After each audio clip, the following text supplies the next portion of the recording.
Red Dragon, and today we are looking at the Tier 3 Soviet destroyer, the Derzki, or Derzki, if you choose to call it such, because it is kind of derpy to play, depending on what and how you use it and all that stuff, but we will go over that very shortly. I have played quite a few games in this, trying to get a good set of games to put up on this video, and it's proven difficult. It took me a while to get familiar with this ship, to get familiar with how to use it, but I think I've got it between the Starozovoy and the games I've played in this. I think I'm starting to figure out Soviet destroyers, and I will enlighten you as to what I think about them momentarily. But first, let's go over the hard data.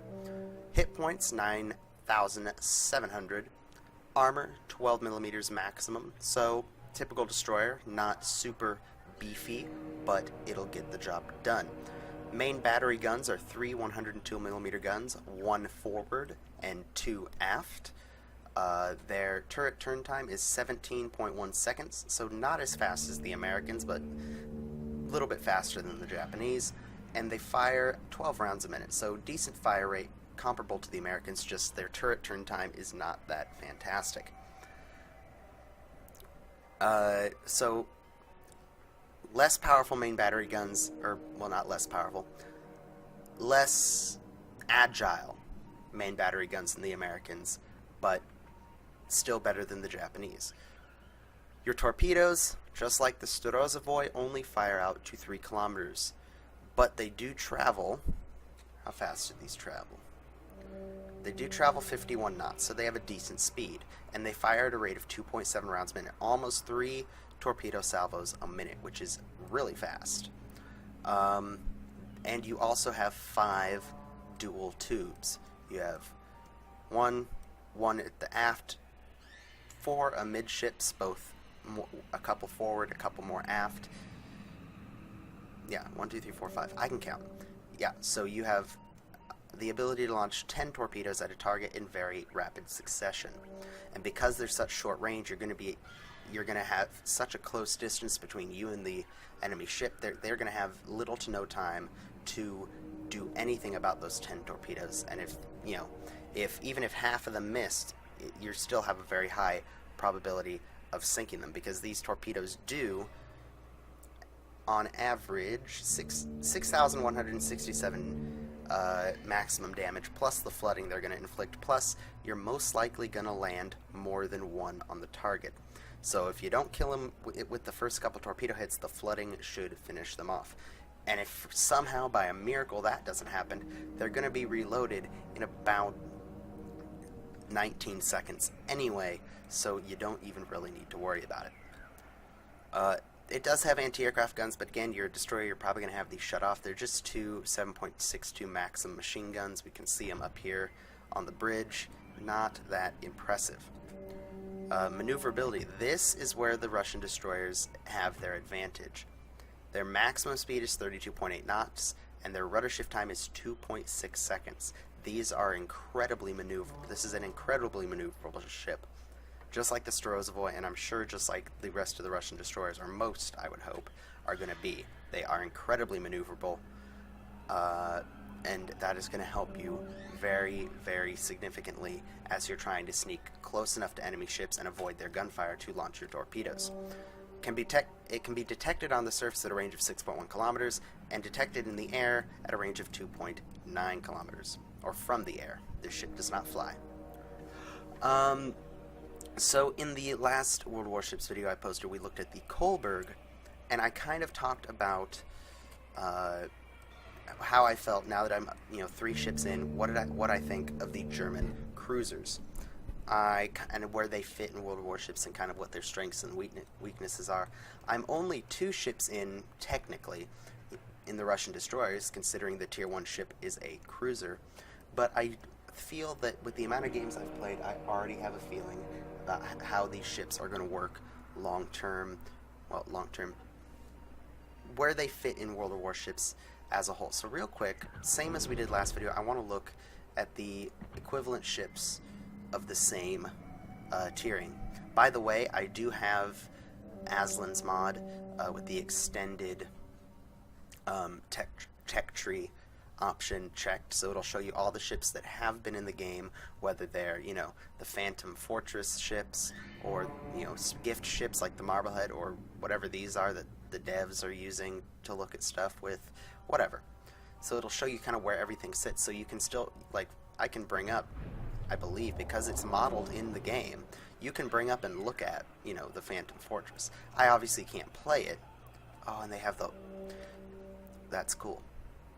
Side note, this is the modeled after the USS Hornet, which is in Alameda, which is moored at Alameda Naval Air Station as a museum ship, and you can go visit it, and I have many times. It's a very cool ship to visit. I highly recommend you do so if you are in the Alameda area at any time.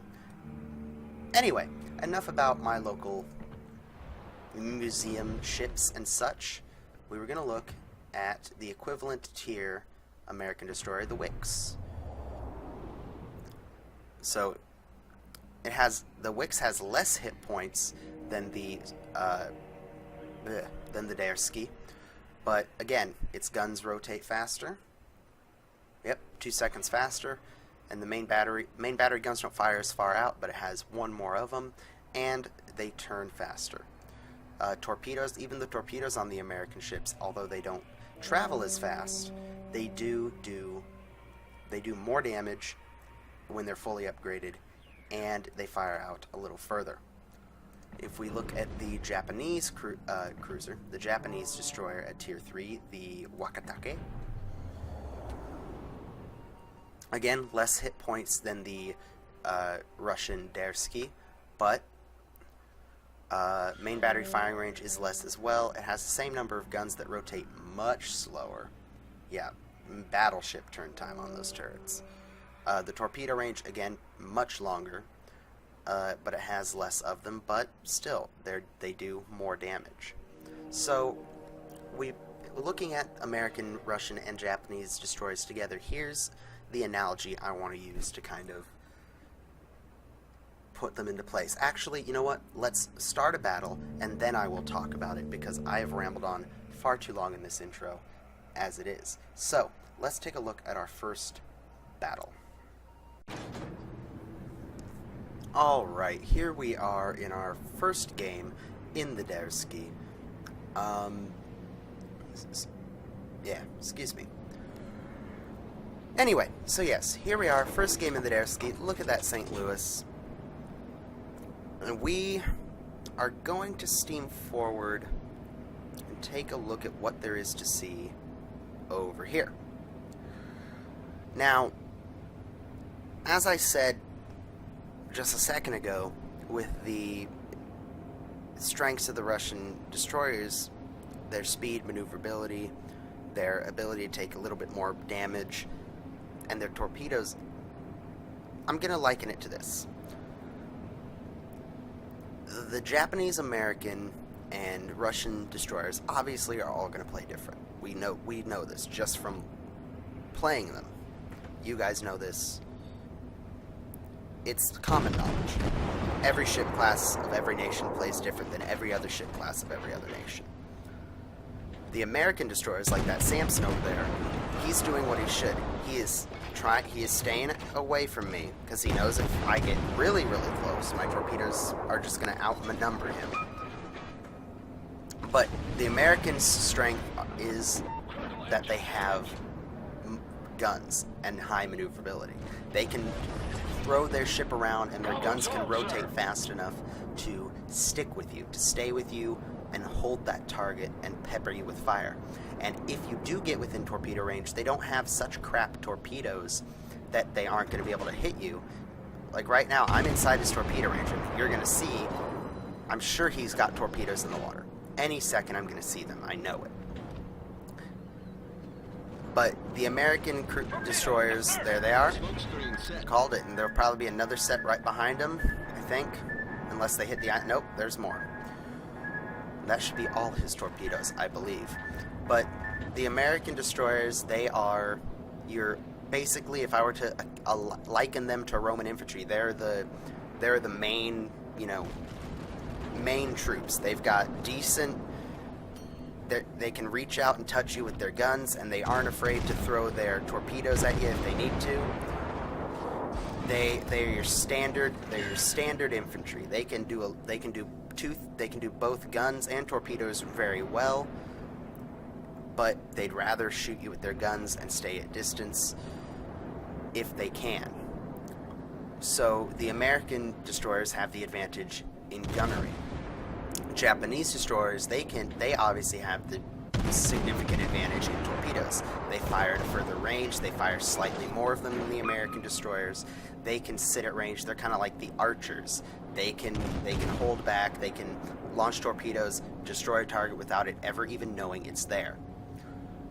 The Russian destroyers, I'm figuring, they have to be more like shock troops or paratroopers or assassins. That's it. So for example, this Kawachi, he can see me. Right now my commander's not upgraded enough so that I can get my spotting icon, my alert, my sixth sense, if you will. But that Kawachi is right now deciding, is he going to target me? Is he going to target the cruiser behind me? What should I do? Well, he's decided to aim at the cruiser. So I'm going to push in with my superior speed maneuverability, dodge his return fire, and dump 10 torpedoes in his path. I'm going to take some damage, but because the Russian destroyers have better hit points, or better number of hit points, I can afford to take some extra time, get my torpedoes in the water, and get out of there. And with so many torpedoes in the water, this guy has no option but to take them. Yep, and he's done.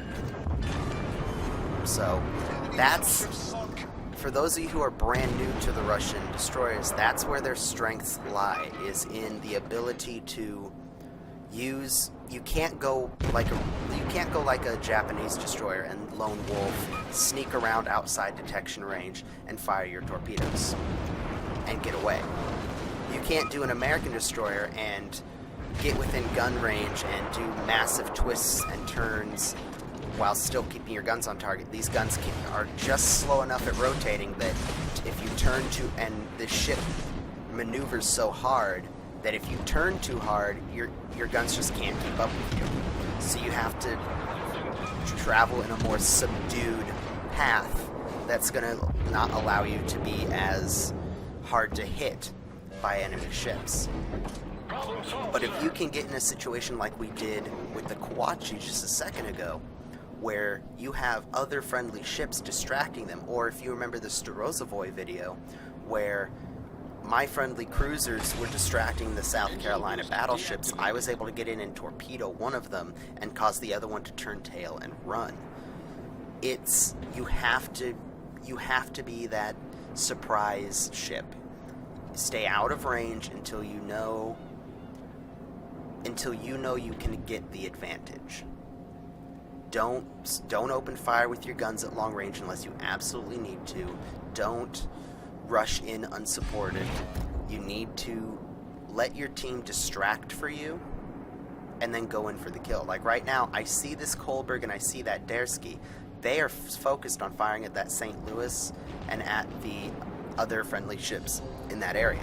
Now, of course, unfortunately, the game ends and we are not able to look at the opportunities to maybe sneak up on that Kolberg or go outflank that Chikuma who is dealing with two Starozovoys.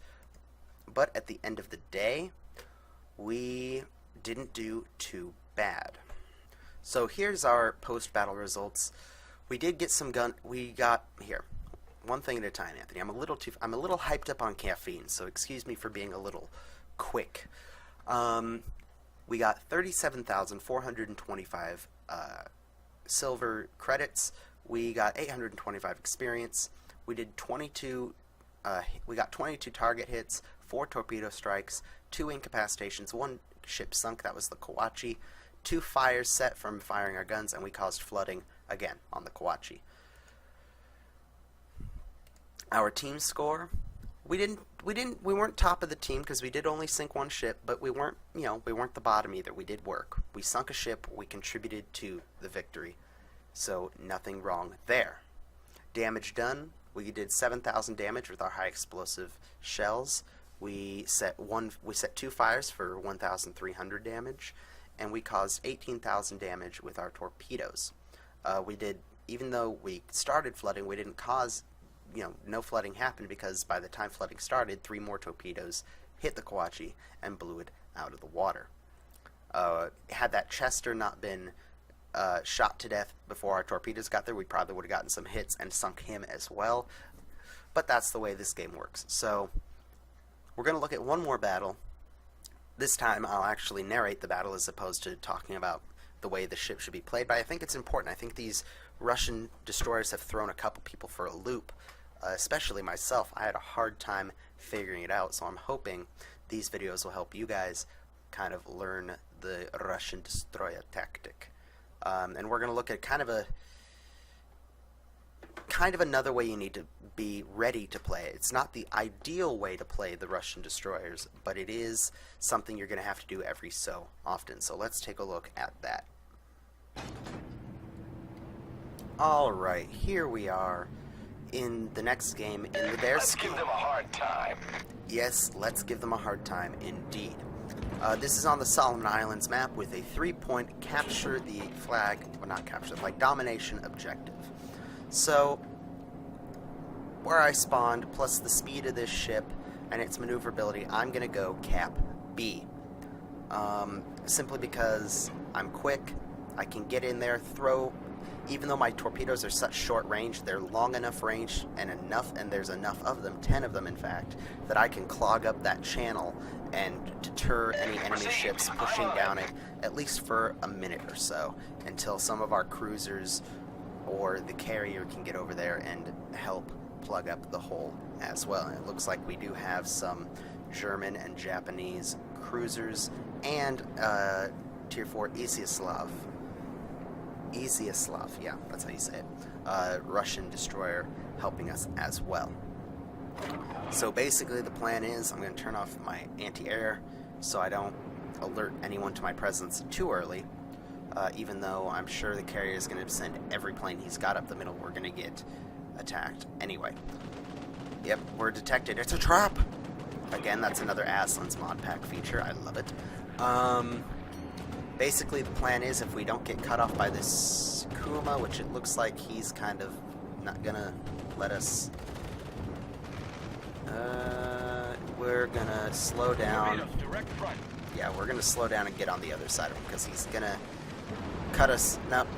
Of course, right as we do that, he turns. We could have gotten around him, but it is what it is. So basically, what we're gonna do is we are going to cinematic mode this shit. I think. Oh yeah, we pop our smoke. And there's an enemy Derzki right there. We're gonna send our torpedoes out at him, take some screenshots, because why the hell not? Because it looks sexy. And he's turning, so we spread him out, starting where he was going and where he's gonna go back to. And we are peppering him with high explosive fire. We got his engines out. I think we just, nope, not a fire, just his engines are out. It's a couple torpedoes. He's able to avoid them, but oh, and we got a fire with that last sub. Now we're going to pull out because we are getting focused by cruisers and another Derzki that's pulling in. And we're just going to pull back and get out of everyone's way. We're going to there's another enemy Derzki. We're going to put some fire into him. Got a hit. Reset the cap, and we're going to run into the Izyaslav. Sorry about that. Oh, okay, alright. I deserve that. Sorry. I'm sure that was an accident. I mean, he was just... Oh! We've sunk an enemy Hey, destroyer. we got first blood. Look at us. I believe that was the Derzki we set on fire? They had to have been. Our torpedoes died out a long time ago. So, looking at the mini-map, that enemy Derzki we fired at last, there he is. He's heading around the far side of the island. I don't want to rush back into B and get stuck between him and the enemy Kolberg, so we're going to kick our engines into overdrive and swing around the far side of this island, try to cut him off before he makes a run at either our friendly South Carolina or our friendly carriers. I ping the map so everyone knows where he is, and we're going to try to cut this guy off, but it looks like the Aurora up there is firing back at him, and the South Carolina is putting some rounds into him, and at that range, yep, he's dead. So we're still gonna, I think I'm still gonna cut around this side of the island. It looks like the enemy Kolberg is capping, and then he's gonna pull out and swing down toward A, along with that enemy Miyogi. So I'm gonna give them some time to open up the distance from the mouth of the channel, and then swing around and come up behind him, because like I said, you've got the speed and the maneuverability that if you come up behind the enemy when they don't realize you're on their way there, or when they're distracted, you have so many torpedoes, you can basically dive in, launch all your torpedoes, get the hell out as quick as you can. Pop smoke, pop your engines, boost, whatever you need to. Get close enough to fire torpedoes, throw a couple jabs, launch your torpedoes, get the hell out. That's the way you got to play the ship. You can't get into an extended gunnery duel like you can with the American ships, and you can't hide like you can with the Japanese ships. You got to be very much for the glory of the Soviet Union, battling at 100% power almost all the time. You got to be constantly, even more than you have to be with American destroyers, constantly aware of what's going on around you, because as soon as an enemy ship pops around the corner, and if you're turning the wrong way and your guns aren't pointed the right way and you're too far out of torpedo range, that's just as big of a death sentence as, you know, having your torpedoes and being in the middle of a reload and your guns pointing the wrong way in a Japanese destroyer, or your guns knocked out and someone outside your torpedo range with an American destroyer. So we're gonna pull up here and run into the island because I'm a dork, and we're gonna recapture B. The enemy team has taken the lead. Sunken ships wise, we're about even. We've actually sunk one more ship than the enemy has sunk ours. So we're gonna cap this point so we can start earning more points than them, and then we are gonna push our way through the channel and try to outflank these guys. Most of our team is pushed through C, and I think we're gonna kind of join them, scout for them. We've tried to warn our carriers. I saw this, you may have seen me put in chat a minute ago, telling our carriers, move to C. You're gonna get outflanked, and there's no way.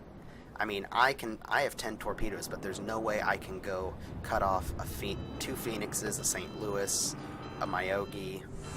I'm just not gonna be able to stop, and a Wyoming. I'm just not gonna be able to sneak up on all those guys at once. There's just too much firepower gonna hurt me.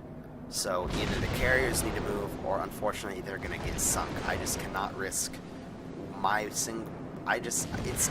it'd be suicidal and foolish of me to try and kill all those guys on my own. Even if this South Carolina and I did it would be very, very difficult. So I'm gonna push through this way, maybe help sink their carrier, maybe help get some sneaky shots on that battleship that looks like a Miyogi that is running aground. Who knows? I'm still undetected. Well, never mind. We're going to turn on our meager anti-aircraft defenses. We're detected anyway. Might as well try to do some damage to these guys. There they go. The mighty power of the Maxim machine gun. And they've stopped firing, which means it's pointless to keep them on. Turn them off, get the hell out of there.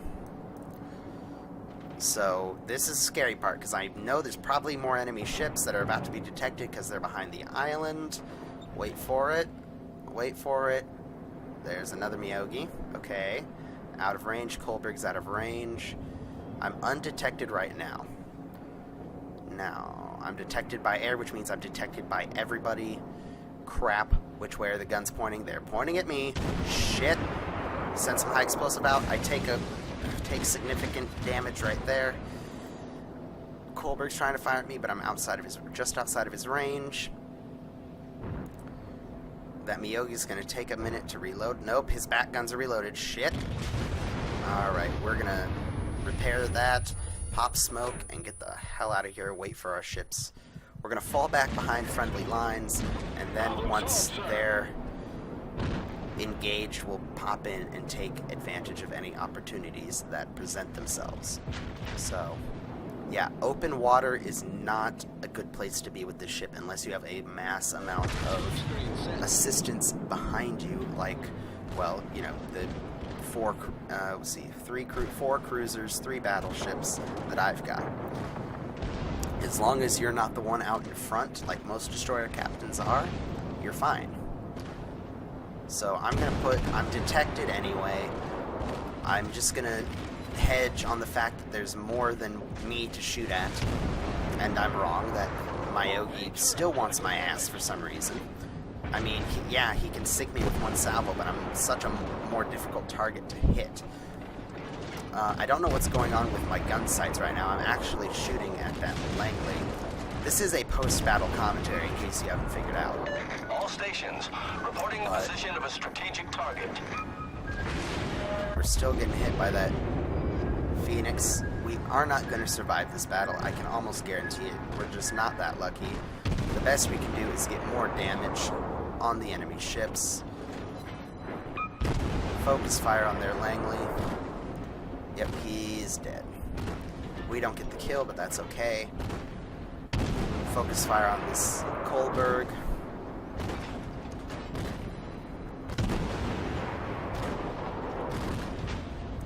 That Myogi is going to fire. Of all the people the Myogi fires at.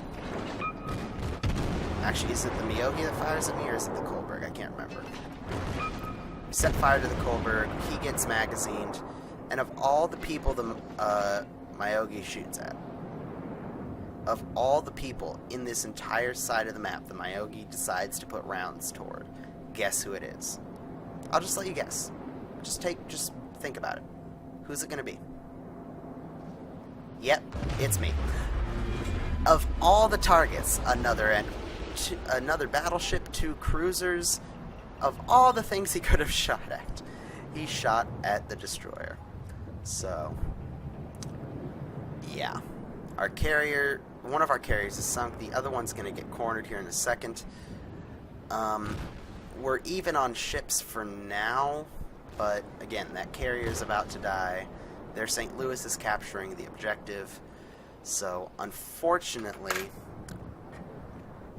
we lose that match.